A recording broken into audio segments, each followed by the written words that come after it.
Bharatiya Janata party के नेता जहां भी जाते हैं, चाहे वो देश हो चाहे वो विदेश हो, उनको हर जगह से विरोध का सामना करना पड़ता है कि कश्मीरी पंडितों की या कश्मीर के लोगों की वाकई में ही मदद की जाए।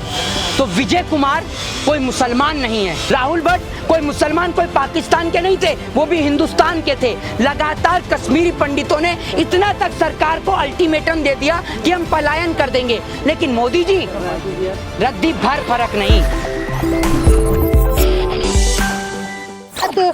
कानपुर से सामने आ रहा है, कल भी वहाँ पथराव हुआ है और एक तरफ कश्मीर और एक तरफ कानपुर में कहीं ना कहीं भयानक तस्वीरें सामने आ गई हैं। मोहित शर्मा का क्या स्टैंड है? देखिए, मैं आपको बता दूं कि पूरे देश के अंदर भारतीय जनता पार्टी के राज में 2014 से जो देश के अंदर का माहौल उत्पन्न हुआ है, देश के अंदर आपसी भाईचारा, आपसी प्रेम जो पूर्ण तरीके से तबाह हो चुका है, तहस नहस हो चुका है, वो भारतीय जनता पार्टी ने खराब किया है।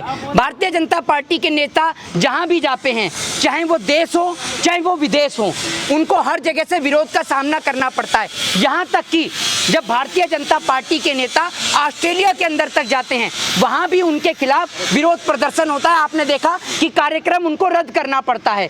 आज पूरे देश के अंदर कश्मीर से कन्याकुमारी तक की स्थिति इतनी खराब है कि देश के अंदर का माहौल पूरी तरीके से खराब हो चुका है। आज कश्मीर के अंदर लगातार लोग मारे जा रहे हैं। कश्मीर के अंदर के चाहे वो पुलिस कांस्टेबल हो, कश्मीर के अंदर के रहने वाले आम नागरिक हो, कश्मीर के अंदर के राहुल भट्ट हो, कश्मीर के अंदर के मुदस्सिर अहमद शेख हो, कश्मीर के विजय कुमार हो, या फिर आज के दिन, मैं आपको आज के दिन की घटना बता रहा हूँ, आज के दिन की कश्मीर के अंदर जो वहाँ के जो माइग्रेंट जो लेबर थे, उनको भी आतंकवादियों ने शूट किया है। मैं आपको बता दूं, ये सबसे बड़ा सरकार का नाकामयाबी का फेलियर रहा है। गुड़गांव के अंदर आज वहाँ के जो माइग्रेंट जो वहाँ के लेबर थे, मजदूर थे, उनको गोली मारी गई आतंकवादियों के द्वारा।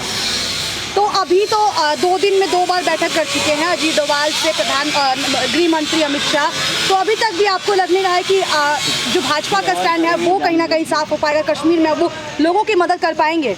देखिए, एक बात मैं आपको बता दूं, अगर भारतीय जनता पार्टी कि ये इच्छा होती ना, और भारतीय जनता पार्टी ये चाहती कि कश्मीरी पंडितों की या कश्मीर के लोगों की वाकई में ही मदद की जाए, तो विजय कुमार कोई मुसलमान नहीं है, ठीक है ना। मुदस्सिर अहमद शेख कोई, आप ये समझिए, कोई देशद्रोही नहीं है, वो कश्मीर की पुलिस का बंदा है, ठीक है ना। जो वहाँ जो एक्टर जो देश के लिए जिन्हों को गोली मार दी गई आतंकवादियों के द्वारा, वो कोई पाकिस्तान की नहीं थी, वो भी हिंदुस्तान की थी। राहुल भट्ट कोई मुसलमान कोई पाकिस्तान के नहीं थे, वो भी हिंदुस्तान के थे।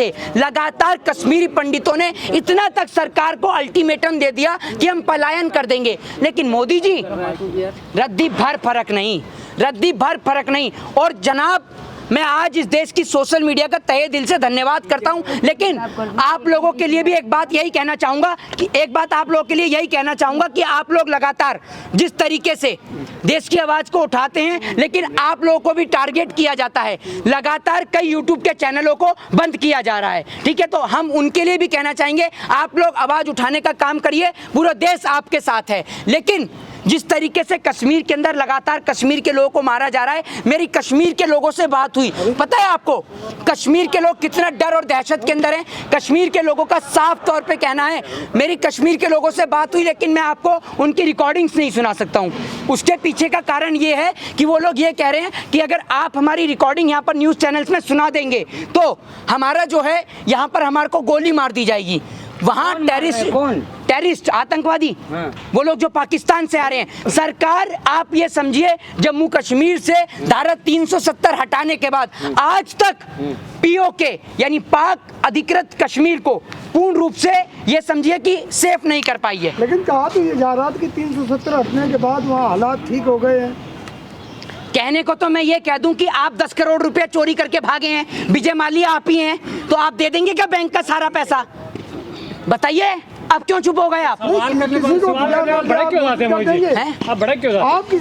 मेरी बात सुनिए, अरे मेरी बात सुनिए, मेरे को पता है कुछ यहाँ बीजेपी समर्थक कार भी हैं, मेरी बात सुन लीजिए। आप लोग इसलिए नहीं भड़कते हैं, आज अगर आपके घर का कोई सदस्य ना, ऊपर वाला ना करे, किसी के भी घर का सदस्य, मैं ऐसा नहीं बोल सकता हूँ, लेकिन मैं ये कह रहा हूँ कि आज अगर उनकी जगह पर आप लोग उस मुसीबत का सामना कर रहे होते ना, तो जो आप कह रहे हैं ना भड़क क्यों रहे हैं, भड़क क्यों रहे हैं, भड़क क्यों रहे हैं, फिर आप खुद भड़कते। से क्या फायदा? आने लग जाते, सवाल करते हैं, उनको भला बुरा कहने लग जाते हैं। लोगों को दिखाया जा रहा है। कश्मीर में हालात है, किसे जिम्मेदार मान रहे हैं आप? देखिए, कश्मीर के हालात के जिम्मेदार निश्चित तौर पर देश के प्रधानमंत्री, देश के गृह मंत्री हैं। आप ये समझिए, जो राहुल भट्ट की जो पत्नी है, उन्होंने इतना तक सरकार को कह दिया था, प्रधानमंत्री मोदी को, गृह मंत्री को खुली चुनौती दी थी।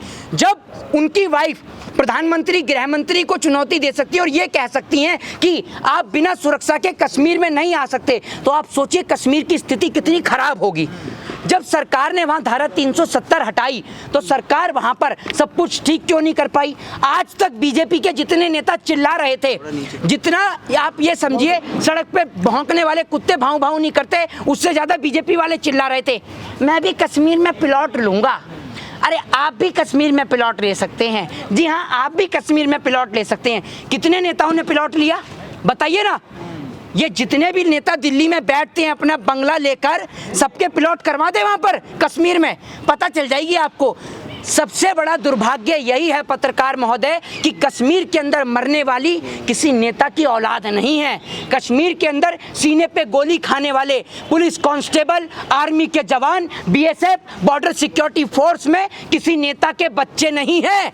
इसलिए वहां पर लगातार शहादत पे शहादत होती जा रही है। मोहित, खबरें ऐसी आ रही थी कि वहां पर जो आर्मी है उन्हें कहीं ना कहीं पता था कि टारगेट किलिंग आतंकवादियों की तरफ से की जाएगी, तो अभी तक उस पर भाजपा ने या वहां के लोग जो जिनको ये जानकारी मिली थी, उन्होंने इसके लिए कुछ क्यों नहीं किया? मैडम, एक बात आप मुझे बताइए, जिस देश के अंदर ना नेताओं के लिए लाखों करोड़ों और खरबों रुपया खर्च होता हो ना उनकी विदेश यात्रा के लिए, जिस देश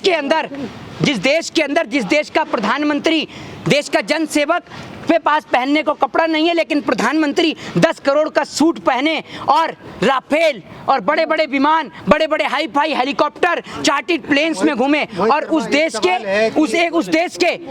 देश के जो आर्मी ऑफिसर्स हैं उनको बस के अंदर भेजा जाए, गाड़ी के अंदर भेजा जाए और उसमें भी उनको सुरक्षा प्रदान नहीं करी जाए।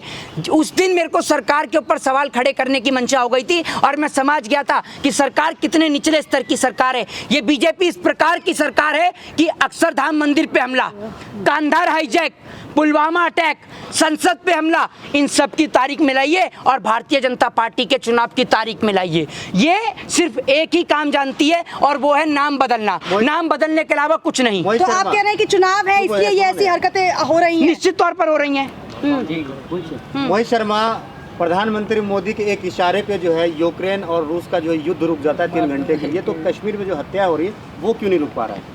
मतलब ये पुतिन जो है वो हाथ में फोन लेके इंतजार कर रहा था, बच गया, मोदी जी का ही है। अरे मैं कह रहा हूँ कुछ घंटे के लिए जरा युद्ध जो है वो स्टॉप ही कर दो। कुछ नागरिक फंस रहे हैं हमारे, वो वापस इंडिया आ जाएं, फिर तुम चालू कर लेना अपना खेल तमाशा। लूडो का खेल चल रहा है ना ये, हैं? और मोदी जी के कहने से बंद कर देंगे। मतलब वो यूएनओ के कहने पर, संयुक्त राष्ट्र संघ के कहने पर, यूनाइटेड नेशन ऑर्गेनाइजेशन जिसमें वीटो पावर वाले 7 देश हैं, अमेरिका, ब्रिटेन, चीन, रूस और फ्रांस, उनके कहने पर 5 देश जो हैं, ठीक है, उनके कहने पर वो युद्ध बंद नहीं कर रहा है, लेकिन मोदी जी के कहने से बंद कर देता है। भैया कहाँ से पढ़ा था आपने ये बताइए ना आप मुझे। भाजपा के नेताओं का, अरे भाजपा के नेता तो इस तरीके का बयान भी दे देते हैं, देखा नहीं आपने कि मैं चाहता हूं कि पूरे देश में आरएसएस का झंडा लहरे। तो आप चाहते हैं देश का झंडा तिरंगा नहीं चलेगा, 2 रंगा, हमें तिरंगा ही चाहिए। और ये तिरंगा अपनी आन बान शान के लिए जाना जाता है, हमें कोई और झंडा नहीं चाहिए, बड़े गर्व के साथ। और वो माँ कोई अच्छे कर्म करती है जो ऐसे बेटे को जन्म देती है जिसका बेटा तिरंगे में लिपट कर आता है, ठीक है ना। और वो माएँ आंसू नहीं बहाया करती, उनके पिताजी आंसू नहीं बहाया करते, बल्कि छाती चौड़ी करके कहते हैं कि मेरा बेटा देश के खातिर शहीद हुआ। ये नहीं होते कि बिना क्रिकेट खेले बीसीसीआई में सचिव बना दें। और अमित शाह मीटिंग कर रहे हैं, क्या पता फिर मीटिंग के अंदर ये कह दें जैसे पिछली बार कह दिया था कि वो मोर आया और मोदी जी के उस पे शीशे पे टक टक करने लगा। मोदी जी समझ गए कि मोर भूखा है, ये मीटिंग करेंगे।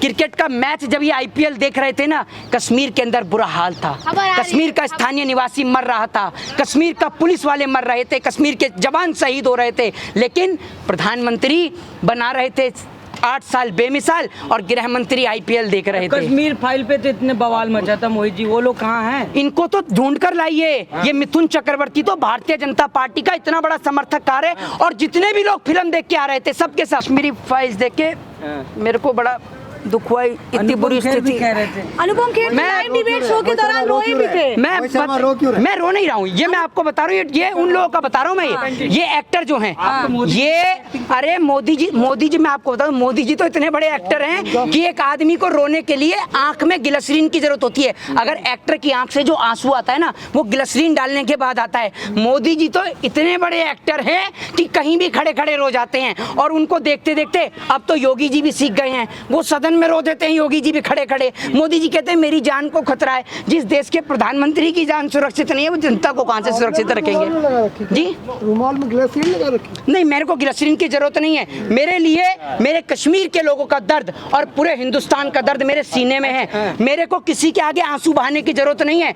मैं कश्मीर के लोगों के लिए अगर कुछ कर सकूं तो वो मेरे लिए बड़ी बात है। किसी को आंसू बहाकर मेरे को दिखाने की जरूरत नहीं है।